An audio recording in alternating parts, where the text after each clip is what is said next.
नमस्कार, मैं साहुल पांडे और आप बिहारवाणी देख रहे हैं। तेजस्वी यादव ने अपनी पार्टी राष्ट्रीय जनता दल यानी राजद की तरफ से बिहार चुनाव को लेकर के अपना घोषणा पत्र जारी कर दिया है। आपको बता दें कि इससे पहले महागठबंधन ने एक साझा प्रेस कॉन्फ्रेंस करके साझा घोषणा पत्र जारी किया था और ये जो घोषणा पत्र है ये सिर्फ राजद की तरफ से घोषणा पत्र है। इस घोषणा पत्र में तेजस्वी यादव ने जो है एक बार फिर से 10 लाख रोजगार देने के वादे को अपने दोहराया है। इसके साथ साथ इसमें और भी बहुत कुछ है। इस पूरे घोषणा पत्र को जो है राजद की ओर से एक अलग नाम दिया गया है। आपको बता दें इसका नाम है हमारा प्रण संकल्प बदलाव का। ये प्रण है राजद की तरफ से। तेजस्वी ने कहा कि ये सिर्फ हम बता नहीं रहे बल्कि ये हम करके दिखाएंगे। आप जरा सुनिए तेजस्वी यादव को। हमारा संकल्प बदलाव का जो कि सच होने वाला है। इसमें काफ़ी डिटेलिंग और काफ़ी विस्तार रूप हर एक क्षेत्र को लेकर के हर एक चीज़ों का ध्यान रखने का काम किया है, जिससे हम वाकई में बिहार को खुशहाल, बेहतर, समृद्ध बना सकते हैं। और हमने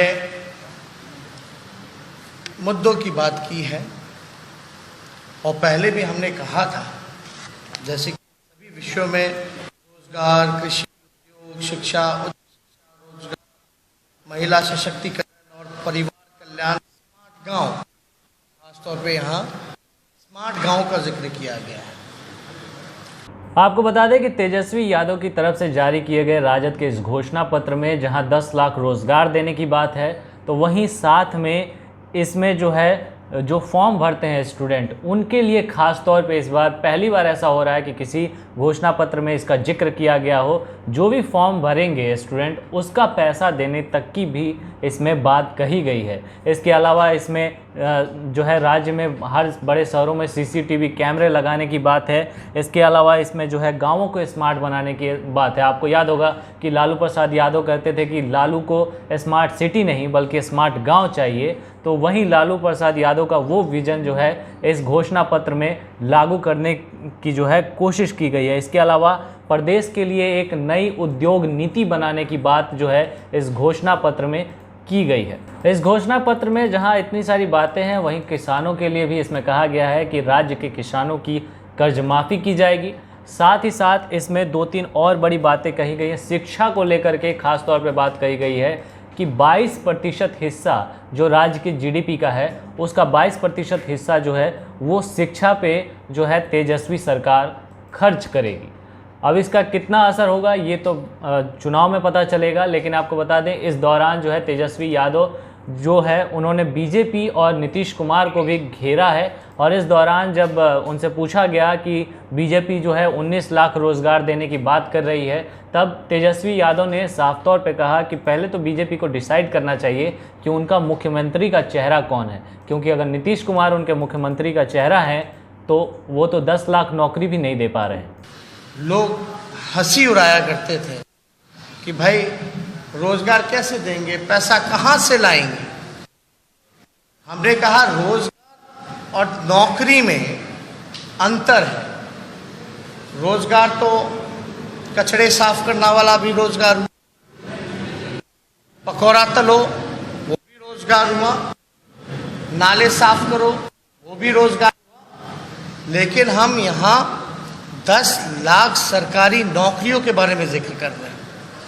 और पहले कलम से पहले मंत्रिमंडल के बैठक में ये सच होने वाला है कि देश के इतिहास में पहली बार इकट्ठे 10 लाख नौजवानों को सरकारी नौकरियां दी जाएंगी। 4.5 लाख नौकरियां रिक्त हैं स्वास्थ्य में, शिक्षा विभाग में, पुलिस महकमे में। 60% जूनियर इंजीनियर का पद जो है वो यानी doctor, nurse, compounder, lab technicians, engineers, professor, teacher, आपके पुलिस बल की जो क्षमता है जो होनी चाहिए, जो कि अभी नहीं है। हमने उदाहरण भी दिया था मणिपुर जैसे छोटे राज्य का कि भाई 1 लाख आबादी पे वहाँ 1000 से ज़्यादा पुलिसकर्मी हैं, लेकिन बिहार में 1 लाख आबादी पर 77 पुलिसकर्मी हैं। तो इन सारे विभागों को अगर हम मिलाएं तो लगभग 4.5 लाख नौकरियां जो हैं कभी भी सरकार दे सकती है। और ये बजट में ऑलरेडी प्लान बजट में इन सारी चीज़ों का व्यवस्था है। पगार की बात होती है, सैलरी की बात होती है, क्योंकि ये पदे रिक्त हैं। बात आती है 5.5 लाख नौकरियों की, तो वो राष्ट्र औसत के मुकाबले हमको आना है। हमको बिहार बेहतर बनाना है। जहाँ फंसा हुआ है हमको वहाँ से निकालना है। तो निकालना है तो कम से कम जो नेशनल एवरेज है उसको हमको कम्पीट करना पड़ेगा, उसके मुकाबले हमको आना पड़ेगा। तो 4.5 और 5.5 लाख नौकरियां मिला के टोटल 10 लाख हो जाएगा। वादा करना हो भाजपा और डबल इंजन सरकार का जैसे करते रहे, तो हम लोग भी बोलते हैं भाई 50 लाख नौकरियां देंगे। हम लोग भी शुरू से बोलते हैं कि 1 करोड़ नौकरियां देंगे, लेकिन 10 लाख ही क्यों? क्योंकि जो रिक्वायरमेंट है, चाहे पदे खाली हों या राष्ट्र औसत के मुकाबले आने के लिए। अब भाजपा वाले बताएं कि भाई उनका मुख्यमंत्री का चेहरा कौन है? नीतीश कुमार है। नीतीश कुमार को 10 लाख में हाथ खड़े कर दिए थे कि कहाँ से देगा, पैसे कहाँ, तो बीजेपी कहाँ से देगी? कौन करेगा? नेतृत्व तो नीतीश कुमार कर रहे, उन्होंने तो पहले ही हाथ खड़ा कर दिया। तो ये बेवकूफ़ किसको बना रहे हैं? बोलते हैं पैसा नहीं है। बिहार का बजट लगभग 2,13,000 करोड़ का है, जिसमें खर्च केवल 60% होता है, 40% खर्च नहीं हो पाता। जो खर्च नहीं हो पाता 40% अगर कुल बजट का अगर निकाला जाए तो 80,000 करोड़ होता है। और डिप्टी सीएम सुशील मोदी कुछ और बयान ही कह रहे थे। अब कहाँ है?